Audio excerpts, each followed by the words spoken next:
Cześć. W tym filmie pokażę Ci, jak zainstalować przeglądarkę Firefox na ZT Hot 50 Pro. Musisz zacząć od otwarcia sklepu Google Play, a następnie kliknąć pasek wyszukiwania i wpisać Firefox.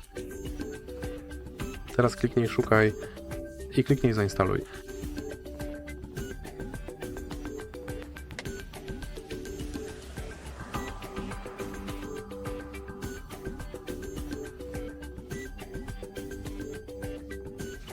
Możesz kliknąć Otwórz.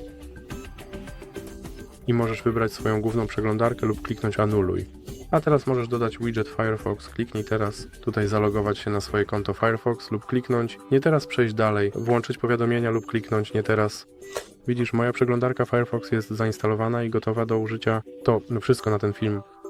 Ci się podobało, by zostaw lajka i zasubskrybuj.